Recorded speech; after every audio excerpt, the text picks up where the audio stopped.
بسم اللہ الرحمن الرحیم۔ ہمارے آج کے سیشن کا عنوان ہے نکاح اور نکاح سے متعلق معاملات۔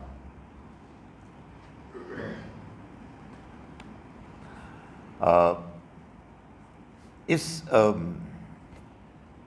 بات کو بیان کرنے کے لیے ایک اس تمہید کی ضرورت ہے جس تمہید سے ہم سب لوگ واقف ہیں، لیکن بہت سی ایسی آبویس باتیں ہوتی ہیں کہ جن کو بیان کرنا، دہرانا اس لیے ضروری ہوتا ہے کہ انسان کے ساتھ یہ ایک عجیب مشکل ہے کہ جو آبویس ترین باتیں ہوتی ہیں ان کو وہ اکثر نوٹس ہی نہیں کرتا، فار گرانٹیڈ لیتا ہے۔ میں اور آپ اور تمام دنیا کے انسانوں کی کہانی یہ ہے کہ ہم نے اپنے سفر کا آغاز ماں کے پیٹ سے کیا اور 9 مہینے مختلف مراحل سے گزر کے ہم اس دنیا میں جب آئے تو ایسے بے یار و مددگار، دوسروں پر منحصر، ولنریبل تھے، نہ ہمیں اپنی کوئی ہوش تھی، اور اتنی ہماری ضرورتیں تھیں اور جن میں سے کوئی ہم پوری نہیں کر سکتے تھے، اور اللہ نے ہمارے لیے وہ عظیم ہستیاں اپوائنٹ کیں جو ہمارے والدین تھے، ہماری ماں، ہمارا باپ اور دوسرے لوگ، اور یوں 1-2 دن نہیں بلکہ مہینے اور سال گزرے، اور پھر ہم آہستہ آہستہ گرو ہم نے کیا۔ بہت سے ایسے حیوان ہیں جن کے ہاں ہو سکتا ہے میں تھوڑا سا مبالغہ کر رہا ہوں، ادھر وہ ماں کے پیٹ سے نکلتے ہیں اور ادھر وہ پکنک منانے چلے جاتے ہیں، کوئی انہیں مسئلہ ہی نہیں ہوتا۔ انسان ایسا حیوان نہیں بنایا گیا، بلکہ ایسا بنایا گیا ہے کہ وہ دنیا میں آتا ہے تو ایک طویل عرصے تک وہ دوسروں پر منحصر ڈیپینڈنٹ ہوتا ہے۔ پھر جا کے کوئی اس کو ٹین ایجر ہوتا ہے تو کچھ شباب ملتا ہے، کچھ طاقت آتی ہے، کچھ فہم، کچھ انڈرسٹینڈنگ ہوتی ہے، اور کچھ نہیں، بہت ساری غلط فہمیوں میں مبتلا ہوتا ہے، اور پھر 30-40 سال ہوتے ہیں یا اس سے کچھ زیادہ ہوتے ہیں یا کم ہوتے ہیں، اور اس کے بعد پھر وہ بڑھاپے کی عمر کو پہنچنا شروع ہوتا ہے اور اس کے اعضاء کمزور پڑنے شروع ہوتے ہیں، یا تو دنیا سے پہلے رخصت ہو جاتا ہے یا پھر وہ ایسے بن جاتا ہے جیسے شروع میں اس کے سفر کا آغاز ہوا، جیسے بچہ تھا، بقول قرآن مجید کے بیان کے سب کچھ جاننے کے بعد پھر کچھ نہیں جانتا۔ یہ ہے جناب حضرت انسان کی سٹوری۔ اس میں اللہ تعالیٰ نے ہمارے لیے یہ ارینجمنٹ کی ہے کہ چونکہ ہم ایسے ہیں، یعنی ایسے نہیں ہیں کہ عین جوانی کے اس میں دور میں ہیلی کاپٹر سے یا کہیں اوپر سے نیچے ہم ڈال دیے جاتے ہیں اور پھر ہم زندگی گزارتے ہیں، اور کچھ جوانی گزارنے کے بعد پھر اوپر چلے جاتے ہیں۔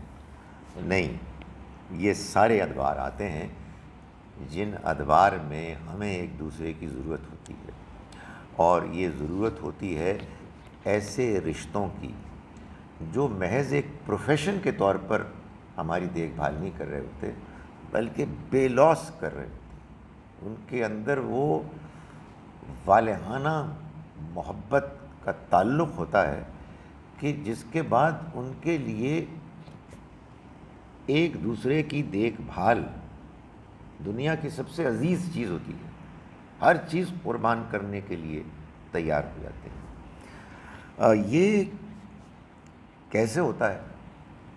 اس میں سب سے زیادہ اہم چیز کس کی ہے؟ اس تعلق کی ہے کہ جس تعلق کا آغاز نکاح سے ہوتا ہے۔ یعنی اللہ تعالیٰ نے ہماری اس پوری زندگی میں جو نقطۂ آغاز رکھا وہ اصل میں ایک مرد اور ایک عورت کے اس رشتہ نکاح کو رکھا۔ چنانچہ وہ آیہ مبارکہ کے جو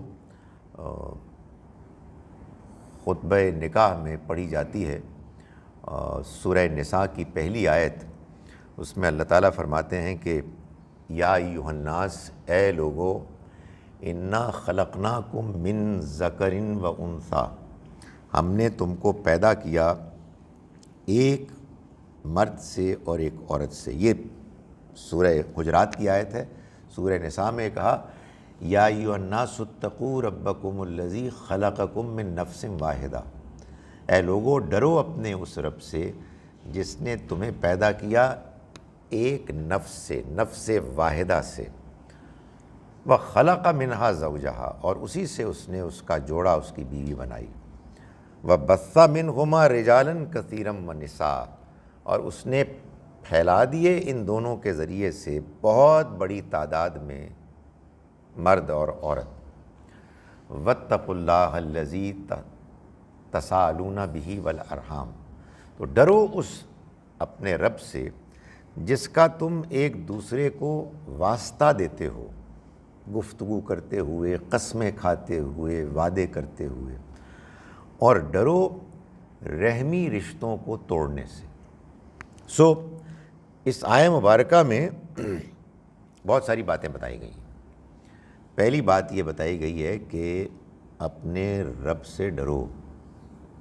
اپنے رب سے ڈرو کا مطلب یہ نہیں ہے کہ آپ گھر سے باہر نکلیں اور ڈرنا شروع کر دیں، نہیں، یہ جو نظام ہے نا، یہ جو سسٹم ہے، یہ اس نے بنایا ہے، آپ اس کے ساتھ مذاق نہیں کر سکتے، آپ نے اس کا احترام کرنا ہے، یہ اس کا دیا ہوا نظام ہے، آپ نے اس نظام کا حصہ بننا ہے۔ یہ بڑی عجیب بات ہے کہ لوگ بعض اوقات اللہ سے ڈرنے کو تو کہتے ہیں، لیکن وہ شاید یہ کہتے ہیں کہ سجدے میں جا کے اس سے معافی مانگو۔ انسانوں کے ساتھ معاملہ کرتے ہوئے اس کا خیال رکھو، یہ انسان اللہ نے بنائے ہوئے ہیں، یہ اس کی مخلوق، اس کی رعایا ہے، اس میں اگر تم نے کوئی گڑبڑ کرنے کی کوشش کی تو تم اصل میں براہ راست اس کو چیلنج کر رہے ہو۔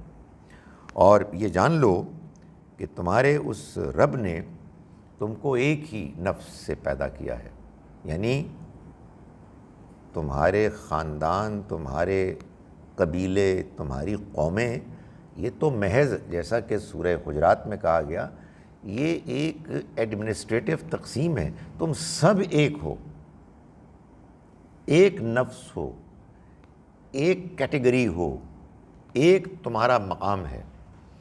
اور مرد اور عورت یہ بھی، یہ تو اصل میں کیا ہوا کہ اللہ نے جب انسان بنایا تو انسان کو جب اس نے بنایا تو اس نے یہ چاہا کہ انسان جوڑا جوڑا ہوں، اس لیے مرد بنے، عورتیں بنیں، یہ ہیں سب انسان، کسی کو کسی کے اوپر بحیثیت انسان کوئی برتری فوقیت حاصل نہیں ہے، نہ خاندان اور نہ ہی جنس کی وجہ سے۔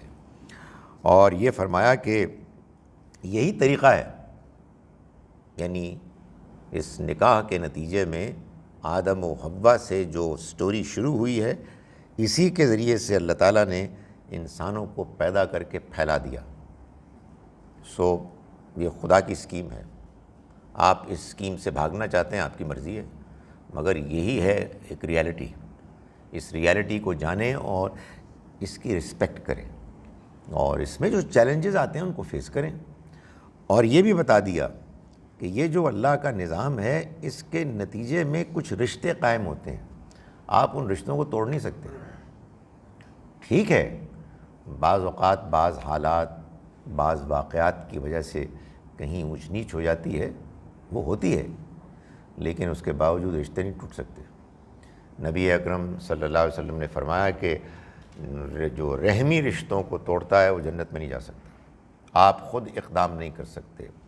جو مشکلات ہیں ان کو، جیسا کہ میں نے گزارش کی، کہ ان کو فیس کریں گے، ان کو ایڈجسٹ کریں گے۔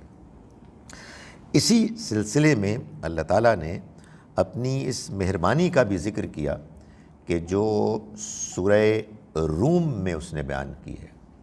سورہ روم سورہ نمبر 30 ہے، اس کی آیت نمبر 21 میں اللہ تعالیٰ اپنی بہت سی نشانیوں مہربانیوں کا ذکر کرتے ہوئے یہ فرماتے ہیں کہ وَمِنْ آیاتِهِ، اور اس کی نشانیوں میں سے یہ بھی ہے ان خلق لکم من انفسکم ازواجا، کہ اس نے تمہارے لیے خود تمہارے ہی کیٹیگری جنس میں سے تمہارا جوڑا پیدا کیا، مرد کے لیے عورت، عورت کے لیے مرد، لتسکنوا الیہا، تاکہ تم اس سے سکون حاصل کرو، وجعل بینکم مودۃ ورحمہ، اور اس نے تمہارے درمیان محبت اور رحمت پیدا کی، ہمدردی پیدا کی۔ ان فی ذلک لآیات، بے شک اس میں بڑی نشانیاں ہیں، لقوم یتفکرون، ان لوگوں کے لیے کہ جو غور و فکر کریں۔ اس سے یہ بات بھی معلوم ہوئی کہ بعض اوقات آپس کے تعلقات میں ناچاقی یہ ہو جاتی ہے، اس کو پھر ایگزیجریٹ بھی لوگ کرتے ہیں۔ اگر انسان ان رکاوٹوں کو، مشکلات کو ایک مرتبہ کسی طرح سے قابو پا لے اور صورتحال نارملائز ہو جائے اور دونوں جانب کوئی سوچ سمجھ کر زیادتی، بے ایمانی، بے وفائی نہ ہو، تو یہ خدا کی نشانیوں میں سے ایک نشانی ہے کہ ایک دوسرے کے لیے ہمدردی پیدا ہوتی ہے اور انسان ایک دوسرے کے ساتھ مل کر زندگی کو گزارتا ہے، اور اللہ نے جو ایک نظام بنایا ہے اس نظام کا وہ حصہ بنتا ہے۔ اولاد کے جو اگر آپ ایک اینگل سے دیکھیں ایک بہت بڑا چیلنج ہوتی ہے، آپ کے لیے بہت سی قربانیوں کا تقاضا کرتی ہے، وہ آدمی بخوشی، خوش دلی کے ساتھ اس چیلنج کو فیس کرتا ہے۔ اسی ضمن میں اللہ تعالیٰ نے ایک اور بات بھی بیان کی، اور وہ سورہ نور میں ہے، سورہ نمبر 24، اور یہ آیات 32 اور 33 میں اللہ تعالیٰ نے فرمایا کہ وَأَنكِحُوا الْأَيَامَ مِنْكُمْ وَالصَّالِحِينَ مِنْ عِبَادِكُمْ وَإِمَائِكُمْ، تم اپنے غیر شادی شدہ لوگوں کو، چھڑوں کو، ان کا نکاح کراؤ، اور جو تمہارے غلام لونڈیوں میں بھی اچھے ٹھیک ہیں، یعنی اس کام کے لیے ان کی بھی، تمہاری ابھی آمدنی اتنی نہیں ہے، ان یکونوا فقراء، اگر وہ فقیر ہے، آمدنی کم ہے، یغنیہم اللہ من فضلہ، اللہ ان کو اپنے فضل سے غنی کر دے گا، ان کی برکت ڈالے گا ان کی رزق میں۔ کیوں؟ کوئی شبہ ہے؟ واللہ واسع علیم، اللہ وسعت والا ہے، جاننے والا ہے، یہ ساری اپرچونٹیز وہ کریٹ کرتا ہے۔ نہ کوئی بہت صاحب وسائل خود صاحب وسائل ہے، اور نہ کوئی تنگ دست خود تنگ دست ہے، اسی کے حالات پیدا کیے ہوئے ہیں۔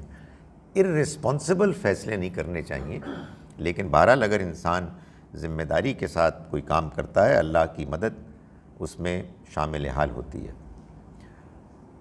وَلْيَسْتَعْفِفِ الَّذِينَ لَا يَجِدُونَ نِكَاحًا، اور جو نکاح کرنے کی اس وقت قدرت نہیں رکھتے، انہیں چاہیے کہ پھر وہ اپنے آپ کو سنبھال کے رکھیں، حتیٰ یغنیہم اللہ من فضلہ، جب تک کہ اللہ ان کو اپنے فضل سے غنی نہ کر دے۔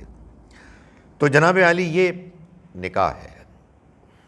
زندگی اصل میں اسی سے آگے بڑھ رہی ہے، اور میرے اور آپ کے والدین ایک زمانے میں آپس میں ان کا کوئی تعلق نہیں تھا، پھر نکاح ہوا اور پھر ہم وجود میں آئے، اور یہ سفر جاری ہے۔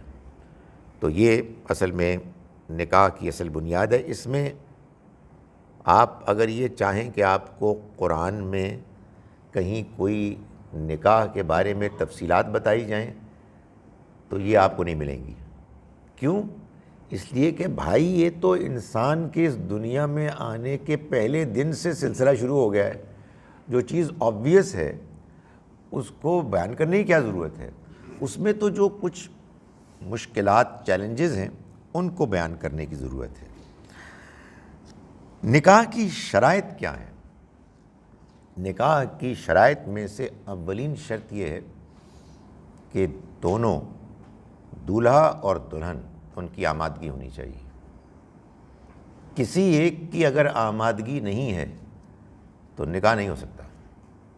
اور یہ ہمارے ہاں ایک پرابلم ہے کہ ہم اپنے بزرگانہ روب کی وجہ سے بعض اوقات مجبور کر دیتے ہیں لڑکے کو یا لڑکی کو. نخرہ ہے اس کا، ضد ہے اس کی، کوئی فلسفہ ہے اس کے ذہن میں، کوئی خوف ہے، ریموو کریں، سمجھائیں. لیکن یہ اس کا فیصلہ ہے، زندگی بھر کا فیصلہ ہے. اس لیے یہ فیصلہ نافذ العمل ہوگا ہی نہیں جب تک کہ اس کی آمادگی نہیں ہے. ظاہر ہے اس کا طریقہ ہم اختیار کرتے ہیں ہمارے عام معاشرت میں کہ ہم پوچھتے ہیں لڑکی سے. ایک زمانہ ایسا تھا کہ وہ خاموش رہتی ہے، رہا کرتی تھی، تو اس کی خاموشی ہی آمادگی ہوتی تھی. مرد جو ہے وہ کہتا ہے قبول ہے، اور پھر کہتا ہے قبول ہے، پھر کہتا ہے قبول ہے. تو بہرحال یہ آمادگی ضروری ہے، دلی آمادگی. دوسری شرط یہ ہے کہ اس نکاح کا اعلان ہونا چاہیے. یعنی یہ ایک نیا خاندان وجود میں آیا ہے کہ جو اب پہلے سے موجود معاشرے میں ایک اضافہ ہے. معاشرہ کیا ہے؟ انسانی معاشرہ خاندانوں کا مجموعہ. خاندان کیا ہیں، کیسے بنتے ہیں؟ نکاح سے بنتے ہیں.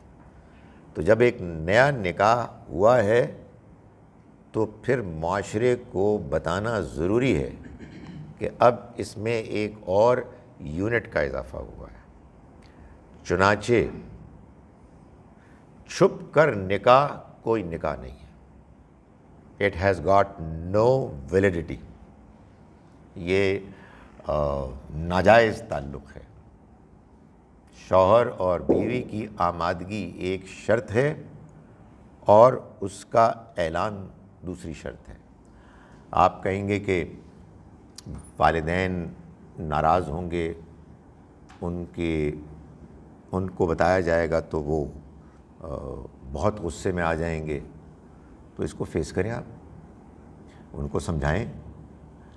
اگر آپ اتنے انٹرسٹڈ ہیں تو اپنے اندر ہمت پیدا کریں، ورنہ جو زمانہ کہتا ہے کریں اس کو. تو یہ تو آپ کو کرنا پڑے گا، اس لیے کہ آپ نے اس نکاح کے بعد معاشرے کا حصہ بننا ہے. سو اس کا اعلان ضروری ہے. والدین کو آخری حد تک سمجھانے کی کوشش کرنی چاہیے. وہ ان ریزنیبل ہو جائیں تو ان کو بتا دیا جائے کہ ہم نے پوری کوشش کی تھی لیکن اب ہم نکاح کر رہے ہیں. یہ جو ہمارے ہاں پرابلمز گاہے بگاہے پیدا ہوتی ہیں، اور پھر میں نے یہ دیکھا ہے کہ چونکہ لوگوں کی زندگی میں کوئی مقصد نہیں ہوتا، کوئی اس طرح کا واقعہ کوئی ایک آدھ ہو جاتا ہے تو اس کو اتنی پاپولیرٹی ملتی ہے کہ صبح و شام فالو کرتے ہیں کہ اب اگلا سٹیپ کیا ہوا. سادہ سی بات ہے بھائی کہ والدین کے ساتھ بات ہونی چاہیے. اگر وہ اس پر آمادہ نہیں ہے تو کچھ سسٹم میں ایسا ہونا چاہیے امکان کہ پھر وہ اپنی گریونس لے کے جائیں اور ان سے کہیں جی کہ ہم نے اپنی پوری کوشش کر لی، ابا جان امی جان راضی نہیں ہو رہے، لیکن بہرحال فیصلہ تو ہمارا ہے. تو اس کے بعد نکاح ہو جائے گا، لیکن اعلان لازماً ہوگا. اور وہ شامل نہیں ہوتے، بڑے افسوس کی بات ہے، بعد میں ان کو راضی کرنے کی کوشش کریں گے. لیکن بہرحال یہ ضروری ہے. نکاح میں مہر کا تعین اور اعلان ہوتا ہے۔ یہ کیا چیز ہے؟ جب ایک خاندان وجود میں آئے گا تو ظاہر ہے کہ یہ جو فیصلہ ہے یہ نہیں ہے کہ کوئی مرد اور عورت 2 گھنٹے کے لیے کہیں پکنک منانے جا رہے ہیں۔ ایک نیا خاندان وجود میں آ رہا ہے۔ اب اس میں حقوق اور ذمہ داریاں طے ہوں گی۔ اس میں ایک بڑا امپورٹنٹ مسئلہ معاشی مسئلہ ہوگا۔ اس کے معاش کی ذمہ داریاں کون اٹھائے گا؟ تو اس کا فیصلہ اللہ تعالیٰ نے کر دیا کہ وہ شوہر کرے گا۔ شوہر اس کا ذمہ دار ہے، اور جب وہ ذمہ دار ہے تو وہ پھر اس کا اعلان کرے گا بالکل ابتدا میں، مہر کی رقم ادا کر کے ایک ٹوکن کی حیثیت سے، کہ میں اس فیصلے میں سنجیدہ ہوں، میں اس کی ذمہ داری اٹھا رہا ہوں، اور یہ اس ذمہ داری کو اٹھانے کا میری طرف سے اعلان نہیں بلکہ ایک اقدام ہے، اور یہ ایسے ہی ہوگا۔ یہ مہر کی رقم کیا ہو اس کو دین نے طے نہیں کیا ہے، چھوڑ دیا ہے عورت دلہن اور مرد دولہا کے حالات پر، ان کی حیثیت پر۔ نہ یہ اتنی رقم کم ہونی چاہیے کہ معلوم ہو کہ ایک نان سیریس بات ہے۔ میں نے دیکھا ہے اتنی مرتبہ کہ نکاح کے موقع پر وہ طے کرتے ہیں اور کچھ شرم کے مارے کہ یار اب چھوڑو پر یار، اس کو کیا ایشو بنانا۔ نہیں، ایشو بنانے کی تو کوئی ضرورت نہیں ہے، مگر اللہ تعالیٰ نے جو نکاح کے بارے میں باتیں کی ان میں چند باتیں ہیں، اور ان میں سے ایک بہت اہم بات ہے یہ۔ تو یہ ایسے نہیں ہو سکتا کہ وہ کیا ہوتا تھا کہ وہ 32 روپے 8 آنے یا کیا اس طرح کی رقم کر رہا ہے آخر میں۔ تو وہ یہ جو چیز ہے یہ ہمیں بیان کرنی ہے، اور اس کا بیان ہوگا اس مقصد کے لیے کہ یہ پیٹرن واضح ہو جائے۔ بعض لوگ کہتے ہیں جی ہمیں یہ کچھ اچھا نہیں لگتا کہ ہم رقم بیان کریں۔ اوکے، آپ یہ بتا دیں کہ ہم نے آپس کی رضامندی سے جو رقم طے کی ہے اس کو ہم طے کرنے کے بعد نکاح کا اعلان کر رہے ہیں، مگر یہ دلہن کا حق ہے اور دولہا کی ذمہ داری ہے، اور یہ نکاح کی شرائط میں سے ایک اہم شرط اس لیے ہے کہ اس سے اس بات کا تعین ہو جائے گا کہ معاشی ذمہ داری کو شوہر اٹھانے کا فیصلہ کر رہا ہے۔ اس کے علاوہ جو نکاح کی 2 شرائط ہیں، یعنی ایک تو میں نے بتا دیا آمادگی ہے، دوسرا اعلان ہے، اور تیسرا مہر ہے۔ اس کے علاوہ آپ کہیے 2 ایسی باتیں ہیں جو ایلیجبلٹی کی ہیں، یعنی ایک بندہ یا بندی کوالیفائڈ ہی نہیں ہے اگر وہ پاک دامن نہیں ہے۔ یعنی کوئی مرد خدا نخواستہ زنا کاری میں مبتلا ہے، اس کا نکاح کسی پاک دامن عورت سے، عفیفہ سے نہیں ہو سکتا۔ کوئی عورت ہے کہ جو بدکاری میں مبتلا ہے تو اس کا نکاح کسی پاک دامن مرد عفیف سے نہیں ہو سکتا۔ یہ حرام ہے، ناجائز ہے۔ البتہ ماضی میں کسی سے غلطیاں ہو گئیں اور آپ کو یہ معلوم ہوا کہ اب وہ تائب ہو گیا ہے یا ہو گئی ہے، آپ کو اطمینان ہو گیا ہے، تو ظاہر ہے پھر تو مسئلہ ختم ہو گیا۔ اسی سے یہ بات بھی نکلتی ہے، اور یہ بڑی عجیب انفارچونیٹ سنگین بات ہے کہ نکاح کے بعد یہ صورتحال پیدا ہو جائے تو یہ مسئلہ حل ہونا چاہیے، کیونکہ بے وفائی اور ایک دوسرے پر اعتماد کے فقدان کے ساتھ یہ رشتہ نہیں چل سکتا۔ یہ رشتہ وہ رشتہ ہے کہ جس میں اعتماد اور ایک دوسرے کے ساتھ کمٹمنٹ اور اس کے نتیجے میں اولاد کی پرورش یہ لازم و ملزوم ہے. سو اس وجہ سے یہ ایک شرط ہے. اسی کے ساتھ ساتھ ایک اور شرط بھی ہے کہ کسی مشرک یا مشرکہ کے ساتھ نکاح نہیں ہو سکتا. اور قرآن مجید کے اشارات میں بھی اور بائبل میں بھی شرک کو اور زنا کو ایک طرح کا ایک نوعیت سے گناہ قرار دیا گیا ہے. خدا کے ساتھ کسی کو شریک نہیں کیا جا سکتا. شوہر بیوی کے رشتے کے علاوہ کسی کو اس رشتے کے کسی پہلو میں شامل نہیں کیا جا سکتا. اس کے دو پہلو ہیں. ایک پہلو تو یہ ہے کہ بعض لوگ ہیں کہ جو اعلانیہ شرک کرتے ہیں اور اس کو کمٹ کرتے ہیں، جیسے مشرکین مکہ تھے. ان کے ساتھ نکاح کرنے کا کوئی امکان نہیں. اور ایک یہ کہ لوگ شرک کرتے ہیں اور کہتے ہیں ہم شرک نہیں کر رہے. اس میں ظاہر ہے کہ آپ قانونی طور پر پابند نہیں کر سکتے، لیکن بہرحال یہ بات ہے کہ آپ کو کسی ایسے شخص سے کہ جو آپ کو معلوم ہے کہ شرک کرتا ہے نکاح کرنے سے گریز کرنا چاہیے.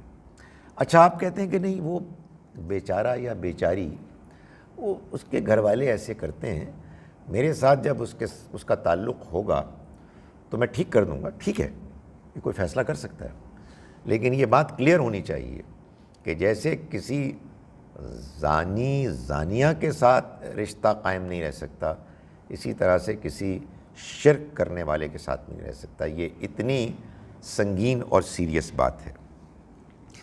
نکاح کے موقع پر، یا بلکہ یوں کہیے کہ نکاح جب سولمنائز ہوتا ہے تو اس موقع پر ایک خطبہ پڑھا جاتا ہے. یہ خطبہ اصل میں ایک یاد دہانی کی حیثیت رکھتا ہے اس اہم رشتے کے آغاز کے موقع پر. کچھ باتیں یاد دہانی کے طور پر، جن میں جو آیات عام طور پر پڑھی جاتی ہیں اس میں سب سے زیادہ اہم بات اللہ کا تقوی، اللہ سے ڈرنا، اس کو بیان کیا جاتا ہے. اور اس کی وجہ یہ ہے کہ عام طور پر بھی انسان کو اللہ سے ڈرنا چاہیے، اور معاشرے میں اللہ سے ڈر ہوگا تو لوگ ایک دوسرے کے ساتھ حسن سلوک کی طرف مائل ہوں گے. لیکن آپ عام طور پر کوئی زیادتی کرے گا تو آپ کے پاس پولیس ہوتی ہے، آپ کے پاس اور طریقے ہیں. گھر میں آپ کوئی پولیس نہیں رکھ سکتے. یہ رشتہ اتنا قریب کا رشتہ ہے کہ آدمی اگر زیادتی کرنا چاہے تو اسے کوئی روک نہیں سکتا. اور بائی دا وے اردو زبان میں آدمی مرد عورت دونوں کے لیے استعمال ہوتا ہے. سو دونوں زیادتی کر سکتے ہیں. مرد تو زیادتی کرنے کے امکان کے بارے میں بدنام ہے، عورت بھی اللہ اللہ جب موڈ میں آئے تو اس کے پاس بھی بہت سے امکانات ہوتے ہیں. تو دونوں کو زیادتی نہیں کرنی، اور اس کے لیے سب سے بڑا پہرا اللہ کا خوف ہے. میں بد زبانی کروں گا، میں بدتمیزی کروں گا، میں بوائیکاٹ کروں گا، میں ٹیز کروں گا. یار کس کے ساتھ؟ خدا دیکھ رہا ہے. خدا کو حاضر و ناظر جان کے میں نے اس رشتے کو قائم کیا ہے. اس نے زیادتی کی ہے، میں صبر کروں، میں برداشت کروں. سو اللہ کا خوف، تقوی بیان کیا جاتا ہے. یہ ایمفسائز کیا جاتا ہے کہ ایک دوسرے کے ساتھ سچی بات کیا کرو، ایک دوسرے کو بلف نہ کرو. اس کے نتیجے میں تمہارے اعمال، تمہارے معاملات ٹھیک ہو جائیں گے. یہ بتایا جاتا ہے کہ یہ وہ رشتہ ہے جس سے انسانیت پھیل رہی ہے. یہ خدا کی اسکیم ہے جس میں تم اب شامل ہو رہے ہو. سو خطبہ بڑی اہم چیز ہوتی ہے، اور دعا ہوتی ہے جس کی ضرورت ہم سب کو ہوتی ہے. مجھے نہیں سمجھ میں آتی کہ یہ ہمارا جو معاشرہ ہے بہت سے پہلوؤں سے دیکھا جائے تو ایک ڈرامہ معاشرہ ہے. دلہن صاحبہ 500 میل دور کہیں بیٹھی ہوتی ہیں، اپنے سگنیچرز کرتی ہیں، خطبہ ہوتا ہے. اول تو خطبہ بھی کیا ہوتا ہے یار، پتہ لگتا ہے مولوی صاحب کچھ آیات پڑھ رہے ہیں، اس کے بعد دعا ہوتی ہے. اس کا کیا مطلب ہے بھائی؟ جو آیات پڑھ رہے ہیں اس کا مطلب بیان کرنا چاہیے، لوگوں کو کچھ سمجھانا چاہیے. اور سب سے زیادہ تو ان کو، دولہا میاں کو، ینگ مہندی لالٹین، اور ان خاتون کو، اور وہ ہے ہی نہیں موجود.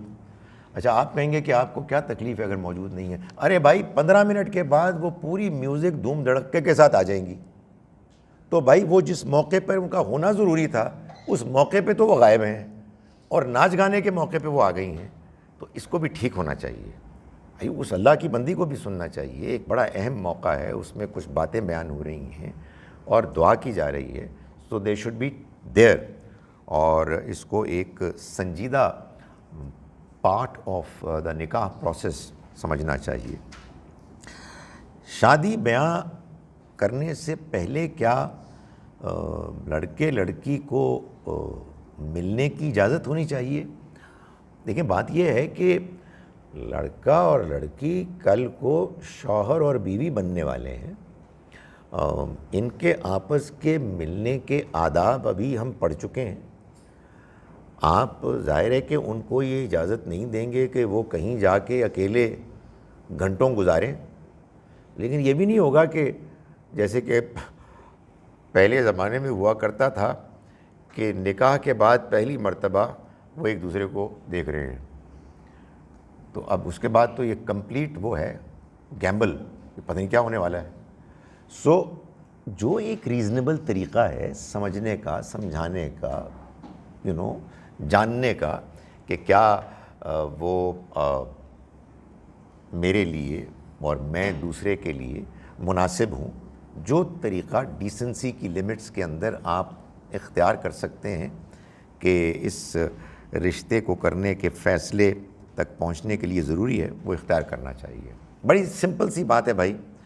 جب لڑکے اور لڑکی کی آمادگی نکاح کی شرائط میں سے اولین شرط ہے، تو یار وہ کیا آمادگی ہے جو بغیر انفارمیشن کے، جس میں موقع ہی نہیں دیا گیا کہ وہ معلوم کریں کہ وہ کیسے ہیں، وہ کیسی ہیں، ان کے کیا خیالات ہیں، ان کی کیا بیک گراؤنڈ ہے. سو نہ آپے سے باہر ہونا چاہیے اور نہ بالکل آپے کے اندر ہونا چاہیے. یہ ایک توازن ہے جو زندگی کے ہر معاملے میں ہونا چاہیے، اور اس کی لازماً اس کا اہتمام کرنا چاہیے. اور یہ جو ہمارے ہاں تھا نا کہ بڑی نیک بچی ہے، بس جو والدین نے کہہ دیا الحمدللہ بڑا نیک بچہ ہے، والدین نے کہہ دیا بس ٹھیک ہے. ارے بھائی والدین نے کل کو رخصت ہو جانا ہے، اس نے ساری زندگی گزارنی ہے، تو اس کو فیصلہ کرنے دیں. اگر کوئی خدا نہ خواستہ کوئی پرابلم ہوگی تو وہ خود اس کو فیس کرے گی. ہمارے ہاں، ہمارے ملک میں نکاح کے لیے ایک نکاح نامہ ہوتا ہے. ٹھیک ہے، لوگ کہتے ہیں جی یہ کون سی شرط ہے، دین نے کہاں بتایا؟ دیکھیں یہ بڑی ایک پرابلم ہے. دین نے جو باتیں بتائی ہیں وہ باتیں لازم ہیں، لیکن دین نے اگر کچھ باتیں نہیں بتائی ہیں اور کوئی معاشرہ، کوئی ملک یہ محسوس کرتا ہے کہ ان کو شامل کر لینا چاہیے دین ہی کی بتائی ہوئی مصلحتوں کو پورا کرنے کے لیے، تو پھر وہ ایسا کرنا چاہیے. دین نے سارے کے سارے ممکنہ احکام جو قیامت تک کے لیے ضروری ہیں نہیں دیے.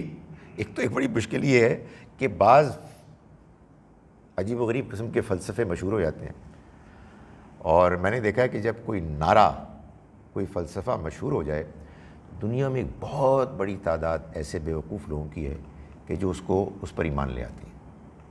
ان میں سے ایک نعرہ یہ بھی ہے کہ دین ایک مکمل ضابطۂ حیات ہے، اور اس کے بارے میں پھر یہ سمجھا جاتا ہے کہ دین میں ہر چیز بیان ہو گئی ہے، تو اب کوئی اور اضافہ نہیں ہو سکتا. تو پھر ظاہر ہے کہ اللہ تعالیٰ نے یہ تو نہیں کہا ہے نا کہ ریڈ لائٹ پہ آپ نے گاڑی کھڑی کرنی ہے، کہ میں تو نہیں گاڑی کھڑی کراں گا. تو یہ ایک بالکل بیوقوفی کی بات ہے. دین نے بنیادی باتیں بتائی ہیں، بنیادی اصول بتائے ہیں، اور یہ بتایا ہے کہ آپ اپنے مشورے سے باہمی معاملات کو طے کریں۔ تو نکاح نامہ اگر اب ایک شرط ہے تو اس شرط کو مانا جائے گا، اس کے بغیر نکاح نہیں کیا جائے گا۔ میں نے دیکھا کہ وہ بعض چیزوں کو جو غلط ہوتی ہیں ان کو پاپولر کرنے کے لیے یا ایکسیپٹیبل کرنے کے لیے ایسے زبردست ایکسپریشنز لوگ اختیار کرتے ہیں۔ ابھی مجھے پچھلے دنوں کسی نے پوچھا کہ دیکھیں جی یہ تو الگ ہے لیکن کیا آپ شرعی نکاح کرا سکتے ہیں؟ میں نے کہا واٹ ڈو یو مین؟ میں نے کہا یہ بغیر نکاح نامے کے۔ کہ کیا بدتمیزی ہے یار، کیا زبردست جملہ بولا ہے کہ وہ تو غیر شرعی ہے، یہ شرعی ہے۔ نہیں، یہی شرعی ہے۔ جب آپ کے ملک نے یہ طے کر لیا ہے کہ آپ کو نکاح نامے کے ساتھ نکاح کرنا ہے اور پھر نادرہ میں آپ کو رجسٹر کرانا ہے اپنے آپ کو، تو یہ پھر اب نکاح کی شرائط میں سے ایک شرط ہے۔ آپ ان کو پورا نہیں کریں گے تو معاشرے کو یہ حق حاصل ہے کہ وہ ڈکلیئر کرے کہ نکاح ہم قبول نہیں کرتے ہیں، ویلڈ نہیں ہے۔ اور یہ سب کی بہتری کے لیے، خاص طور پر خواتین کی، اس لیے کہ وہ کوئی مرد کہے گا جی ایسے ہی کر لیتے ہیں، اور پھر ظاہر ہے کہ اس سے جو مشکلات پیدا ہوتی ہیں اور ہو رہی ہیں اور بڑے پیمانے پر ہوتی ہیں۔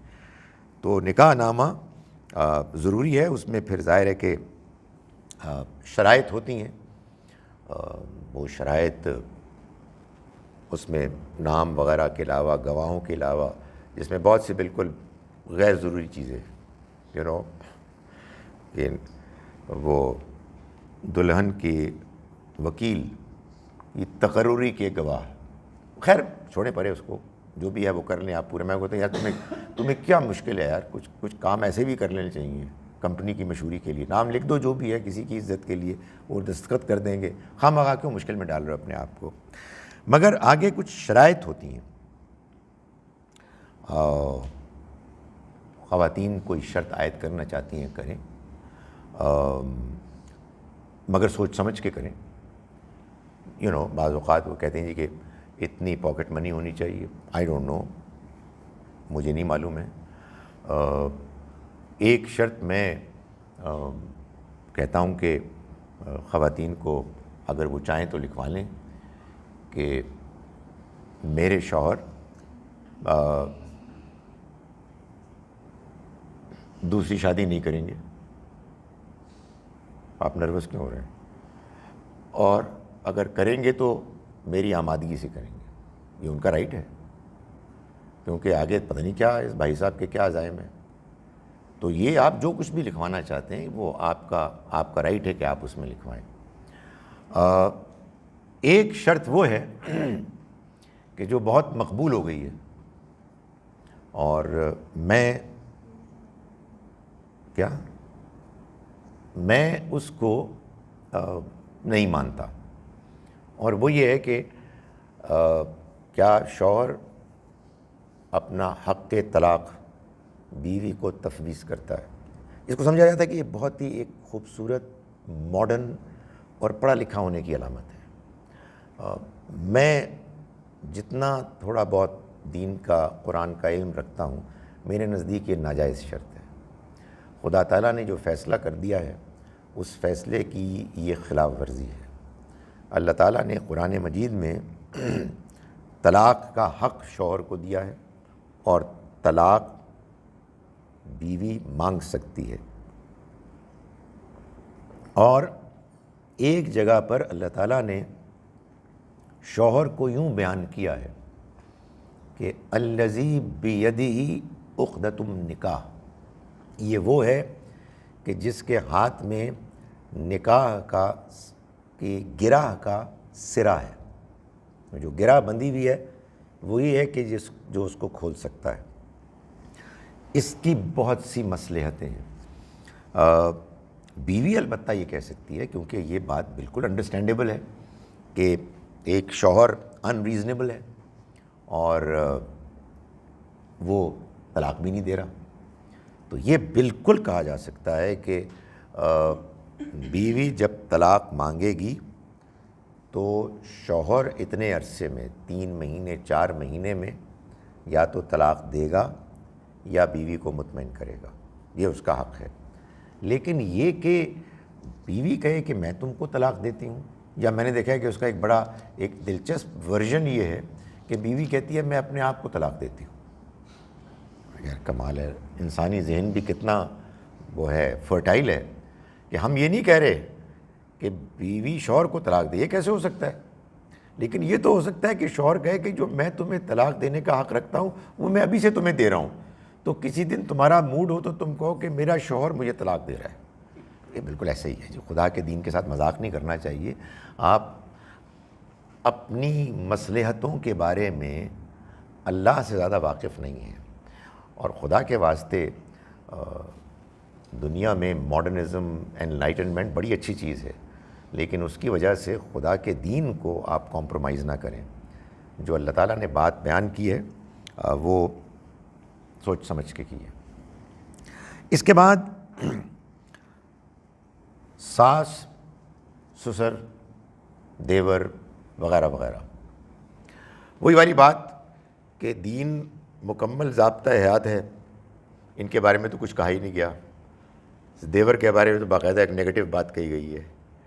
تو اب کیا ہو, تو جو بہت زیادہ سیریس قسم کی خواتین ہوتی ہیں وہ کہتے ہیں ہمارے ان سے کوئی واسطہ ہی نہیں ہے. ارے بھائی, بات یہ ہے کہ اللہ تعالیٰ نے ہمسایوں کے حقوق بیان کیے ہیں, اور ان میں فرق کیا ہے کہ وہ ہمسائے جو رشتہ دار ہیں اور جو رشتہ دار نہیں ہیں. رشتہ دار ہمسائے زیادہ اہم ہیں. تو یہ بزرگ تو آپ کے گھر کے اندر ہیں, تو ان کو آپ نے لفٹ ہی نہیں کرانی, یہ کیسے ہو سکتا ہے؟ ٹھیک ہے وہ آپ کے ماں باپ نہیں ہیں, یہ شوہر کو اس کا احساس ہونا چاہیے. یہ نہیں ہونا چاہیے کہ آپ نکاح کر کے ایک خاتون کو لائے ہیں اور معلوم ہوئے کہ اصل میں آپ ایک باورچن کو لائے ہیں جنہوں نے کھانا پکانا ہے اور برتن دھونے ہیں اور کپڑے دھونے ہیں. یہ بالکل نہیں ہونا چاہیے. یہ تو ہمارے ہاں انفارچونیٹلی ایک معاشرت میں ہوتا تھا. لیکن بہرحال کچھ پریکٹیکل مجبوریاں ہوتی ہیں. آپ کے شوہر کے وہ والدین ہیں, لائک بیوی کے والدین شوہر کے لیے بھی اسی طرح سے قابل احترام ہونے چاہیے. اور اس میں اگر ایک بیلنس رویہ اختیار کیا جائے تو یہ رشتے بڑے اچھے رشتے ہو سکتے ہیں, اگرچہ کہ اس میں بڑی کمپلیکیشنز ہوتی ہیں. یہ تو شاید ایک پورے لیکچر کا تقاضا کرتی ہے کہ اس معاملے میں جو اہم ترین رول ہے وہ اس اسمارٹ, شائع اور ینگ مین کا رول ہے جس کا نام شوہر ہے. وہ ہے کہ جو ایک توازن قائم کر سکتا ہے, نہ ادھر کی بات ادھر کرے نہ ادھر کی بات ادھر کرے, اور ایک توازن قائم کرے. انفارچونیٹلی میں اس کا بڑا شدت سے قائل ہوں, not because of any commercial reasons, بلکہ سیریسلی, کہ ہر نکاح سے پہلے دولہا اور دلہن کی کچھ ٹریننگ کاؤنسلنگ ہونی چاہیے. ہمارے ہاں ہر چیز کی تیاری ہوتی ہے, لباس کی, مہندی کے دن یہ والا رنگ پہننا ہے, یہ ڈیزائن پہننا ہے, یہ والے گانے ہوں گے, یہ ڈشز ہوں گی. جو نہیں ہوتا وہ سب سے اہم بات ہے کہ ان کو سمجھایا جائے, ان کو مینٹلی پریپیئر کیا جائے. تو یہ ضروری ہے. ہمارے ہاں ایک اور بالکل ہی غلط بات, لیکن غلط بات سے مراد یہ نہیں ہے کہ حرام بات, بھائی ایک فضول سی بات ہے جو چلی آ رہی ہے انگریزوں کے زمانے سے, کہ نکاح ہوتا ہے اور بیچاری بیوی کا نام بدل جاتا ہے. واٹ از یور پرابلم یار؟ مطلب اسی کا وہی سرنیم رہنے دو, اس کے والد کا نام اس کے ساتھ لگا ہوا ہے. اللہ اس جوڑے کو سلامت رکھے, لیکن یہ ایک ریالٹی ہے کہ یہ ہو سکتا ہے کہ کل کوئی جوڑا نہ رہے, وہ پھر بیچاری اپنی پھر نام بدلے گی. تو یہ کوئی تک نہیں ہے.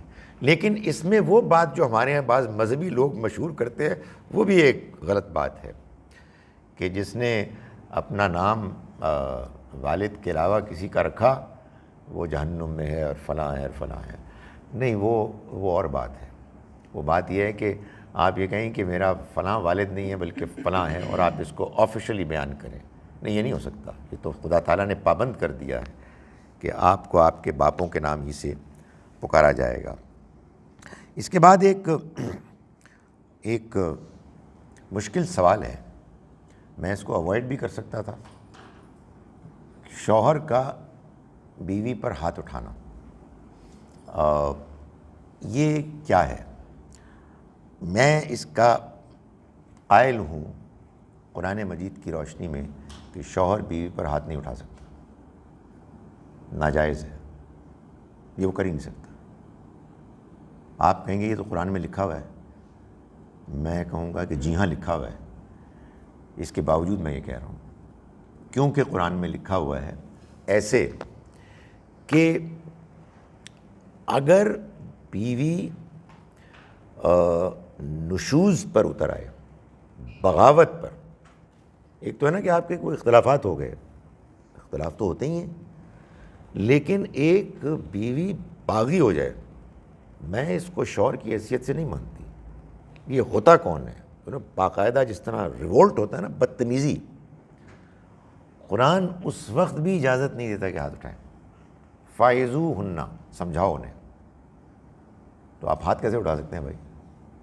ہاتھ اٹھانا ناجائز ہے، وہ جاری رکھتی ہے، آپ سمجھا رہے ہیں، اس کی بدتمیزی جاری ہے۔ یہ 15 منٹ کے بعد کی بات نہیں ہو رہی، کئی دن گزر گئے ہیں، and she continues to be that way. تو اللہ تعالیٰ فرماتے ہیں کہ پھر ان کو الگ کر دو اپنے بستروں سے، کمروں سے، تاکہ اس کو احساس ہو۔ اب کوئی عورت اتنی پگلی ہے، کیا اس کو پرابلم ہے کہ نہ وہ طلاق مانگ رہی ہے، نہ، اور دوسری طرف یہ بھی ہو رہا ہے، ظاہر ہے کئی کنسیڈریشنز ہوتے ہیں، بچے ہوتے ہیں، تو اس کے باوجود وہ بغاوت پر اتر آئی ہے، تو تب یہ اجازت دی گئی ہے اس کو پنش کرنے کی، اور وہ بھی ایک لائٹ ٹوکن، تاکہ ایسی عورت کو یہ احساس ہو کہ اس طرح کام نہیں چلے گا۔ سو یہ جو سارا پروسیس ہے، لوگ اس کو اگنور کر کے وہ آخری بات میں نہیں، یہ کیوں کہا گیا ہے؟ میں آپ سے گزارش کروں، اسی لیے کہا گیا ہے تاکہ بتایا جائے کہ یہ نہیں ہو سکتا پہلے، اور کوئی پاگل عورت ہوگی جو وہاں تک پہنچے گی۔ تو آپ مجھے بتائیں کہ اگر اللہ تعالیٰ نے جب یہ بات بیان کر دی ہے تو اس کے بعد یہ ممکن ہی نہیں ہے کہ کوئی شوہر اپنی بیوی پر ہاتھ اٹھائے۔ ایکسٹریم کیس کیا ہو سکتا ہے کہ کوئی شوہر یہ کہے کہ میری بیوی نے زنا کیا ہے کسی اور مرد کے ساتھ، قرآن کہتا ہے اس موقع پر بھی وہ یہ 4 مرتبہ قسم کھائے گا کہ میری بات صحیح ہے، اور 5ویں مرتبہ کہے گا کہ اللہ کی لعنت ہو مجھ پر اگر میں جھوٹ بول رہا ہوں، اور کچھ نہیں کرے گا، اتنی ایکسٹریم کیس میں۔ سو گزارش یہ ہے کہ وہ ایسا نہیں کر سکتا، ہاتھ نہیں اٹھا سکتا۔ اگر کچھ لوگ کرتے ہیں تو وہ غلط کرتے ہیں، خدا کے قانون کے خلاف کرتے ہیں۔ اس کے بعد ایک اور نازک سوال ہے کہ کیا میرٹل ریپ جائز ہے؟ میں یہ گزارش کروں کہ یہ ایک بیہودہ اور نان سینسیکل ایکسپریشن ہے۔ یہ اس ویسٹرن سوسائٹی کا ایکسپریشن ہے جس میں شادی ہو نہ ہو اسی کو خاص فرق نہیں پڑتا۔ آپ نے اگر ایک فزیکل ریلیشن شپ باہمی آمادگی سے کیا ہے تو بالکل ٹھیک ہے، اور اگر کہیں ایک یا ایک کی طرف عدم آمادگی ہے، چاہے وہ شوہر بیوی کیوں نہ ہو، تو پھر یہ ناجائز ہے، اس کو ریپ کہہ رہے ہیں۔ یہ کنٹرڈکشن آف ٹرمز ہے کہ میرج اور ریپ یہ نہیں ہو سکتا، یہ بالکل غلط بات ہے۔ اصل بات یہ ہے کہ شوہر اور بیوی دونوں کے ایک دوسرے کا خیال رکھنا چاہیے، ریزنیبل ہونا چاہیے ہر معاملے میں، اور اس میں باہمی رضامندی سب کچھ ہونا چاہیے۔ لیکن یہ لفظ، یہ ایکسپریشن مسلمانوں کی میرج میں یہ اس کو اریز کر دینا چاہیے۔ یہ ایک ویسٹرن سوسائٹی کا ایک ایسا انحراف ہے جس میں سچی بات یہ ہے کہ ہم مسلمانوں کا کی حیثیت تو یہ ہونی چاہیے کہ ہم ان کو سمجھائیں تمیز تہذیب سے، دلائل کے ساتھ۔ کوئی مجھ سے پوچھ سکتا ہے کہ آپ نے ٹھیکہ لیا ہوا ہے مشکل سوالات کا، لیکن میں کیا کروں، سوال تو ہیں۔ اب بھلا کیا سوال ہے؟ دوسری شادی یہ کیا چیز ہے؟ یہ وہی چیز ہے جو میں نے بتائی، دوسری شادی۔ دیکھیے گزارش یہ ہے کہ اللہ تعالیٰ نے یہ نہیں کہا کہ اے ایمان والے مردوں دوسری شادیاں کیا کرو۔ دوسری شادی، تیسری شادی، چوتھی، 10ویں، 15ویں لوگ کرتے تھے۔ اللہ تعالیٰ نے اس کو روکا نہیں، لیکن چند باتیں کہہ دیں.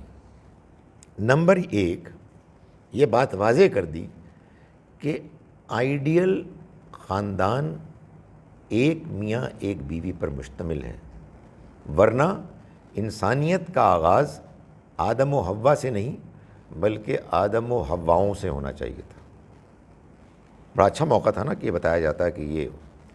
سیکنڈلی، میں اس کا ایکسپرٹ تو نہیں ہوں، لیکن سٹیٹسٹکس جو بھی ہوتے ہیں ان کو آپ دیکھ کے ہی فیصلہ کرتے ہیں. اگر آپ آج بھی گوگل سرچ کریں اور جو بھی ڈیموگرافک ڈیٹیلز ہیں معلوم کریں تو دنیا کے تمام ممالک میں مردوں اور عورتوں کی تعداد تقریباً ایک ہے، سوائے اس کے ایک ملک کے علاوہ تمام ممالک میں مردوں کی تعداد ذرا زیادہ ہے. وہ پتہ نہیں قزاقستان ہے، اس میں کیوں مردوں کی ذرا سی کم ہے. نہیں، میں تو گوگل سرچ کر کے بتا رہا ہوں آپ کو، ہو سکتا ہے وہ ہے. اس میں بھی ایک مسئلہ تھا ایک زمانے میں، کیونکہ انہوں نے ایک ناجائز قسم کی شرط عائد کر دی تھی کہ ایک ہی بچہ ہونا چاہیے، تو وہ بچیوں کو مار دیتے تھے. بات یہ ہے کہ اگر اللہ تعالیٰ کی طرف سے اس کو انکریج کرنا مقصود ہوتا تو at least women should have been twice as many as men. بالکل ایک ہی تعداد ہے. تیسری بات یہ ہے کہ اللہ تعالیٰ نے یعنی جو قرآن مجید میں جو کہیں اس کو اگر انکریج کیا ہے، انکریج سے مراد سجیسٹ کیا ہے، تو وہ اصل میں اس سوشل نیڈ کے پیش نظر کہ جس میں غزوہ احد کے بعد بچے یتیم ہو گئے تھے اور ان کے مال کی دیکھ بھال کے لیے کچھ ارینجمنٹ کرنا تھا، تو اللہ تعالیٰ نے کہا کہ یہ بھی ایک چانس ہے، ایک امکان یہ بھی ہے کہ تم ان کی عورتوں سے یعنی یا ماؤں سے یا بہنوں سے نکاح کر لو، اس طرح سے تمہارے گھر کا حصہ بن جائیں گے اور تمہارے لیے آسانی ہو جائے گی. لیکن اس میں پھر یہ شرط عائد کی کہ تمہیں انصاف کرنا ہوگا. انصاف سے مراد یہ ہے کہ ایوری تھنگ ایکول. اب اس میں ہر چیز ڈیٹیل میں بیان کرنے والی نہیں ہوتی. یہ بات آبویس ہے کہ اس میں پہلی بیوی کی انوالومنٹ ضروری ہے. وہ کہے جی آپ کیا کر رہے ہیں؟ ایکول کا مطلب یہ کہ ایکول ٹائم، یہ تو میری لیے پرابلم ہے. ایکول کا مطلب ہے کہ ایکول ریسورسز. سو اگرچہ کہ دین نے بیان تو نہیں کیا ہے مگر یہ تو بالکل آبویس ہی بات ہے. سو اس کو بھی دیکھا جائے گا. میں یہ آپ کو بتا رہا ہوں کہ انفارچونیٹلی آپ جس ملک اور معاشرے میں رہ رہے ہیں یہاں مرد چھپ چھپا کے دوسری تیسری شادیاں کرتے ہیں اور اس کے لیے شرعی نکاح جو نام نہاد ہے اس کا بندوبست ہوتا ہے. مولوی حضرات تیار ہوتے ہیں. بالکل ناجائز ہے، اس کا کوئی تک نہیں ہے. اگرچہ کہ کوئی کلیئر حکم نہیں ہے کہ آپ بیوی سے اجازت لیں، لیکن یہ تو بالکل آبویس ہے کہ آپ نے اس کو بتانا ہے. اس لیے کہ کل کو آپ فوت ہو جاتے ہیں تو یہ دونوں بیویاں یا تینوں جو ہیں آپ کے ورثے کی ایکول حقدار ہوں گی. تو یہ بڑی امبیرسنگ چیز ہوگی. اور بھی آپ ٹائم جب ایکولی سب کو دیں گے تو آپ کو بتانا پڑے گا. سو یہ ساری شرائط ہیں جن کے ساتھ اس کو دیکھنا چاہیے. شوہر بیوی کے حقوق. شوہر بیوی کو ایک دوسرے کا خیال رکھنا ہے. گھر کی مالی ذمہ داریاں شوہر کا ذمہ ہے. شوہر گھر کا سربراہ ہے. آپس میں ایک دوسرے سے مشورہ کر کے معاملات طے ہونے چاہیے.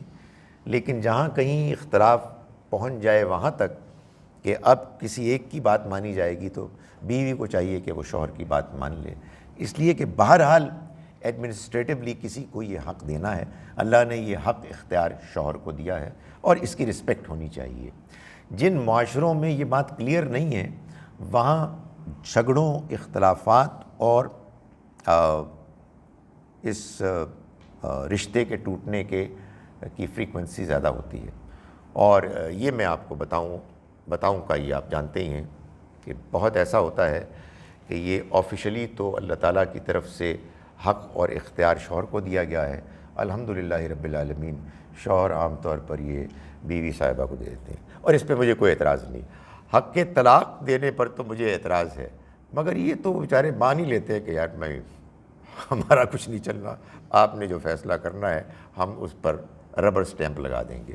ٹھیک ہے، باہمی آمادگی اگر ہے تو کوئی پرابلم نہیں ہے. شریف آدمی ایسا ہی ہوتا ہے کہ وہ یہ کر لیتا ہے.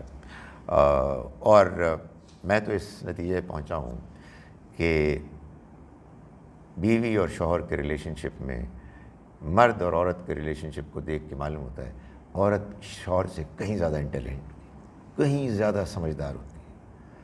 مرد تو بیچارہ بالکل کیا کہیں سادہ سا ہوتا ہے. وہ بہت ان کے اندر مختلف معاملات کا فہم ہوتا ہے. سو یہ آپس کی انڈرسٹینڈنگ کے ساتھ جو آمادگی ہے اس کو طے کر لینا چاہیے. فائنلی سوال تو بہت سارے ہیں اور امید ہے آپ ان میں سے بعض آسان والے کریں گے، لیکن یہ بات کہ ایک اچھی مسلمان فیملی وہ ہوتی ہے جن میں بہت زیادہ بچے ہوتے ہیں. یہ بات بھی مشہور ہے اور ایک حدیث کے ذریعے سے بتائی گئی ہے. گزارش یہ ہے کہ ایک تو یہ کہ بچوں کا ہونا اس کا فیصلہ بھی شوہر اور بیوی کو مل کے کرنا چاہیے، اس لیے کہ یہ معاملہ صرف اتنا نہیں ہے کہ نیا بچہ آئے گا تو اس کو بھی روٹی دودھ وغیرہ مہیا کرنا ہوگا. معاملہ اس سے زیادہ ہے. اس کی دیکھ بھال کرنی ہوگی، اس کو ٹائم دینا ہوگا، اس کی تربیت کرنی ہوگی. ماں کی صحت کا معاملہ ہے، اور آپ زیادہ تعداد میں بچے پیدا کر رہے ہیں اور آپ کو کوئی کنٹرول ہی نہیں ہے کہ کہاں چلا گیا. یعنی بہت سے ایسے سین نظر آتے ہیں، ماں ہے اور وہ سڑکوں میں بچے جا رہے ہیں اس کے. کیا یہ دین نے چاہا تھا؟ ظاہر نہیں چاہا ہوگا. کیا واقعی ایسا ہے کہ دین میں تعداد پر ایمفسائز کیا گیا ہے اور کوالٹی پر نہیں کیا گیا ہے؟ یہ تو نہیں ہو سکتا. کیا واقعی ایسا ہے کہ ہم یہ سمجھ رہے ہیں کہ جب کوئی مسلمان پیدا ہوتا ہے بس اب وہ مسلمان پیدا ہو گیا اور جو نان مسلم پیدا ہو گیا وہ نان مسلم ہو گیا؟ یہ دین تو ساری دنیا کے لیے ہے. تو بچے پیدا ہوں جیسا کہ آپ آپس میں ایک دوسرے کے ساتھ مل کر مناسب سمجھتے ہیں، اور پھر ان کی تربیت پر آپ فوکس کریں اور ان کو اچھا مسلمان بنائیں، اچھا انسان بنائیں. آپ نے 12 بچے پیدا کر لیے اور آپ کو کوئی کنٹرول ہی نہیں ہے تو اس کا کیا فائدہ ہوا؟ سو آپ کی ذمہ داری ہے کہ آپ ان کی دیکھ بھال کریں، تربیت کریں. مادی ذمہ داری ایک پہلو ہے، وہ ٹھیک ہے اللہ نے اس کا ذمہ لیا ہے، لیکن باقی ذمہ داریاں تو آپ کی ہیں. تو اس میں یہ فیصلہ سوچ سمجھ کے کرنا چاہیے. میں کوئی تعداد نہیں بتا رہا، میں یہ نہیں بتا رہا کہ 1-2 ہی ہونے چاہیے. میں یہ بھی نہیں کہہ رہا کہ بچے کم خوشحال گھرانہ، یہ بھی نہیں میں کہہ رہا. ہم 2 ہمارے 2، میں یہ بھی نہیں کہہ رہا. It's up to you. لیکن باہمی رضامندی کے ساتھ جو آپ محسوس کرتے ہیں کہ تعداد ہونی چاہیے جن کو کہ آپ نبھا سکیں وہی ہونی چاہیے. اقول قولی ھذا واستغفر اللہ لی ولکم. جی ایک question to the relevant topic کسی اور کے پاس نہ ہو تو پھر سیکنڈ کویسچن آپ پوچھ سکتے ہیں. آج تو اس ٹاپک کے علاوہ کوئی سوال ناجائز ہوگا. مجھے بھی اجازت ہوگی ایک پوچھنے کی.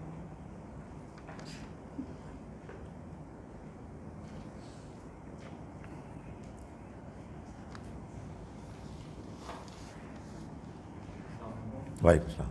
سو سر جب میرٹل ریٹ کی بات کر رہے تھے کہہ رہے تھے کہ یہ نہیں اس طرح صحیح ہوتی ہے کیونکہ ایک جگہ میرج ہے وہ ریٹ نہیں ہو سکتا. So marriage as far as I understand it is just a contract to form a family. It's not giving the other person the consent to do whatever he wants to do. جبکہ rape جو ہے it is like indulging in sexual activity without consent. تو یہ میں سمجھنا چاہ رہا تھا کہ میرج میں آپ نے کانٹریکٹ جو ہے وہ کنسینٹ کا نہیں کیا، وہ آپ نے جیسے ٹائم فارم کرنے کا کیا، تو اس کے لیے پھر ذرا سے بیٹھ جاتی. دیکھیں قرآن مجید سے یہ معلوم ہوتا ہے کہ شوہر اور بیوی کا رشتہ انسانوں میں ایک دوسرے سے قریب ترین رشتہ ہوتا ہے. قرآن مجید نے یہ بتایا کہ تم ان کے لیے لباس ہو، وہ تمہارے لیے لباس ہے. اور یہ بڑے خوبصورت ایک آپ کا یہ استعارہ ہے، یعنی اس میں کمفرٹ بھی ہے، اس میں اعتماد بھی ہے، اس میں اپنے آپ کو ڈھانکنے کا، پروٹیکٹ کرنے کا تصور بھی ہے. بیوی جانتی ہے کہ شوہر کے نیڈس کو اگر پورا نہیں کیا گیا تو وہ مشکل میں آ جائے گا. اس کے لیے پھر اخلاقی مسائل پیدا ہو جائیں گے. As a good partner therefore وہ چاہے گی کہ کبھی اگر اس کی آمادگی نہ بھی ہو تو وہ اس کا خیال رکھے. Like wise vice versa. یہ پارٹنرشپ ہے، یہ کمپینین شپ ہے. یہ میں ساری ویسٹرن سوسائٹی کو متون نہیں کرتا، اس میں بہت اچھے لوگ ہیں، بہت اچھی فیملی لائفز ہیں وہاں بھی، ہم ایگزیجریٹ کرتے ہیں، لیکن تصور وہاں سے آیا ہے. اس تصور میں تو یہ ہے جی کہ اللہ معاف کرے، وہ جو ایک چیز مشہور ہو گئی، میرا جسم میری مرضی. نہیں، یہ نہیں ہے. ہم ایک دوسرے کے لیے سیکریفائس کرتے ہیں، لیکن بہرحال شوہر کو بھی چاہیے کہ اگر بات پرابلم کریٹ کر رہی ہے تو وہ بھی ایڈجسٹ کرے. سو میں تو یہ کہتا ہوں کہ یہ ڈسکشن ہی ذرا تھوڑی سی امبیرسنگ ہے، یہ الفاظ ہی بڑی عجیب و غریب ہیں. دونوں کو سمجھانا چاہیے کہ بھائی آپ ایک دوسرے کے ساتھی ہیں، ایک دوسرے کا خیال رکھیں. اس میں ایک دوسرے کے ساتھ بات چیت ہونی چاہیے، بجائے اس کے کہ آپ ان رائٹس کی بات کریں اور معلوم یہ ہو کہ یہ کوئی ایک دو قریب ترین انسانوں کا ہمدردی کا رشتہ نہیں ہے، بلکہ دو جانور ہیں کہ جو ایک دوسرے کے ساتھ رہ رہے ہیں. یہ نہیں ہونا چاہیے. میرا سوال یہ ہے کہ شادی کرنا کس قدر امپورٹنٹ ہے.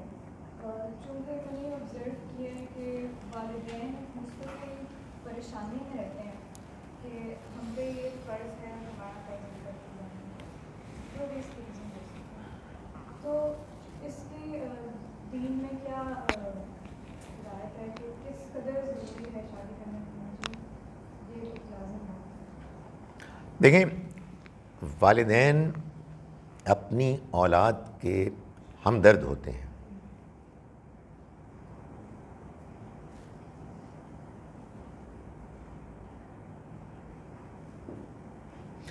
والدین اپنی اولاد کے ہمدرد ہوتے ہیں، اور اس وجہ سے وہ جو بھی فیصلہ کرتے ہیں وہ اس ہمدردی کے پیش نظر ہوتا ہے. یہ ضروری نہیں ہے کہ ہر ہمدردی پر مبنی فیصلہ صحیح فیصلہ ہو، مگر ان کی اس ہمدردی کی قدر کرنی چاہیے اور اس کو بغیر وجہ کے نہیں ٹھکرانا چاہیے. والدین کو بھی اپیل کرنی چاہیے کہ وہ اپنی ہمدردی کو ایک حد کے اندر رکھیں، کیونکہ کہیں ایسا نہ ہو کہ وہ اپنے اس ہمدردانہ رویے کے نتیجے میں اپنے بیٹے یا بیٹی کو کسی ایسی جگہ دھکیل دیں جس کے بعد اس کے لیے مشکلات پیدا ہو جائیں. اس وجہ سے میں نے گزارش کی کہ یہ فیصلہ اصلاً لڑکے اور لڑکی کا ہے. والدین کو اس میں لازماً انوالو کرنا چاہیے، سوائے اس کے کہ والدین ان ریزنیبل ہو جائیں. میں یہ بتا چکا بالکل شروع میں کہ اللہ تعالیٰ نے اس دنیا کی زندگی کو ایسے ڈیزائن کیا ہے کہ اس ڈیزائن میں مرکزی حیثیت حاصل ہے نکاح کو. اس کے بغیر یہ زندگی آگے نہیں بڑھ سکتی. کوئی مرد کوئی عورت یہ فیصلہ کرے کہ میں اس پروسیس کا حصہ نہیں بننا چاہتا، مرضی ہے اس کی، ہم اس کو مجبور نہیں کریں گے، ہم اس کو سمجھائیں گے. ہم جانتے ہیں کہ فار اسپیشل ریزنز عیسیٰ علیہ السلام نے، یحییٰ علیہ السلام نے نکاح نہیں کیا، ہم جانتے ہیں کہ ہمارے بزرگوں میں امام ابن تیمیہ نے اور بھی کچھ ایسے ہیں جو انہوں نے نہیں کیا بیکاز آف دیئر جو بھی ان کی انوالومنٹ تھی. عام طور پر یہ ایک نیچرل چیز ہوتی ہے, اس کے بغیر انسان نامکمل ہوتا ہے, مگر کسی کی کوئی اسپیشل وجہ ہو سکتی ہے.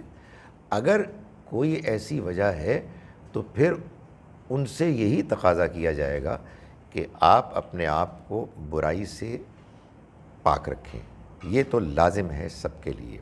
البتہ ایک آخری بات میں یہ کہوں گا,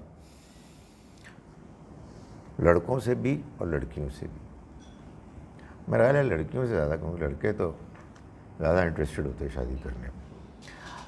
آپ اپنے معاشرے میں شادیوں کی ناکامیوں سے بددل نہ ہوں. اس کی وجہ یہ ہے کہ ناکامیاں عام طور پر اس لیے ہوتی ہیں کہ صحیح طرح سے انویسٹیگیٹ نہیں کیا ہوتا, صحیح طرح سے مینٹلی اپنے آپ کو پریپیئر نہیں کیا ہوتا, اور یہ چیز اپنے اندر نہیں پیدا کی ہوتی کہ کرائسس کے زمانے میں کیسے آپریٹ کرنا ہے اور اپنے ٹیمپر کو کیسے کنٹرول کرنا ہے. ہر انسان کے اندر ایک ان ریزنیبل انسان بستا ہے, رائٹ؟ وہ ہے. میں جب بھی خطبہ دیتا ہوں نکاح کا, اس میں میں بیان کرتا ہوں, تو اب تو مجھے بیان کرتے ہوئے اس لیے ڈر لگتا ہے, ہو سکتا ہے کہ کل کو آپ کا خطبہ پڑھ رہا ہوں, آپ کہیں یار یہ تو میں سن چکا ہوں, اور اس وقت مجھے بڑی پریشانی ہوتی ہے کہ یار یہ والا لیکچر اگر میرا کسی نے پہلے سے سنا ہوا ہے تو وہ کیا کہہ رہا ہوگا کہ یار اس کو کوئی اور بات آتی نہیں ہے. لیکن بہرحال مجھے آپ کو سنانا مجبوری ہے کہ ایک صاحب نے اپنی کسی نکاح ولیمے کے موقع پر دولہا کو خطاب کر کے یہ کہا کہ دیکھو یہ تمہاری دلہن ہے نا, اس کو میں نے اپنی گود میں پالا ہے بچپن سے, میں اس کو بہت اچھی طرح جانتا ہوں. میں تمہیں یہ بتانا چاہتا ہوں کہ اس میں 30% خرابیاں ہیں, مگر میں تمہیں خوشخبری دینا چاہتا ہوں کہ 70% خوبیاں ہیں. اگر تم نے اس کی 30% خامیوں پر نگاہ رکھی تمہاری زندگی مزریبل گزرے گی, اور اگر تم نے 30% کو اگنور کیا اور 70% پر فوکس کیا تمہاری زندگی اچھی گزرے گی. اور یہ میں اس کے لیے نہیں کہہ رہا, سارے انسانوں کا یہی معاملہ ہے. 30-70 کو بہت اعلیٰ انسان ہے تو 80-20 ہوں گے, 100-0 کوئی بھی نہیں ہے. تو اس لیے یہ ایک ایڈجسٹمنٹ کی ارینجمنٹ ہوتی ہے, اور وہ اگر انسان ایڈجسٹمنٹ کرنے کے لیے تیار ہو اور اتنی انویسٹیگیشن کر لی ہو کہ میں کسی ایول انسان کے ساتھ میرا تعلق نہیں ہو رہا, تو اللہ تعالیٰ یہ وعدہ کرتے ہیں کہ اس نے مودت اور رحمت کی ہے پیدا. میں آپ کا وہ ہوں, مقروض ہوں آپ کے سوال کا. آپ نے ہاتھ اٹھایا تھا تو آپ سوال کریں. جی جی جی. السلام علیکم سر, میرا کوشچن جو ہے وعلیکم السلام. اور آج دونوں سے ریلیٹڈ ہوگا. میں ویٹ کر رہی تھی کہ آپ نکاح پہ کر لیں, ڈیٹیل میں بات کو میں کرتی ہوں. جیسے ہم جیسے لوگ جب کوئی اپنے معاشرے میں برائی دیکھتے ہیں تو ہم یا اس کو اپنے نکاحات سے روک سکتے ہیں, زبان سے روک سکتے ہیں, یا دل میں برا جان سکتے ہیں. تو جب کل we were talking about illicit relationships between married couples اور unmarried couples, اور اب آگے شادی نکاح کے بھی ایک جس میں آپ نے کہا ہے کہ زانی مرد کے ساتھ یا عورت کے ساتھ ناجائز ایک بات ہو جاتی ہے, اگر حرام نہیں بھی تو ناجائز بات ہو جاتی ہے. تو یہ ریلیشن شپس تو بڑے ایونز آف ڈارکنیس ہیں. یو کین ناٹ ہیو اس کی آپ کے پاس گواہی نہیں ہو سکتی. تو 100 لیشز بھی اس معاشرے میں کسی کو نہیں پڑھتے ہیں. اسی لیے کبھی مجھے میری غلط تھوڑی ناقص رائے میں یہ لگتا ہے کہ شاید لوگ اس میں ایلیجبل اپنے آپ کو سمجھتے ہیں کہ ان can go ahead with this. اب کسی بچی کی شادی ہے, آپ اس کا پروفیشن تو انویسٹیگیٹ کر سکتے ہیں, اور چیزیں انویسٹیگیٹ کر سکتے ہیں. یہ چیزیں انویسٹیگیٹ کرنے کے لیے بڑا مشکل ہوتا ہے. تو میرا کوشچن یہ کہ کیا خدا نے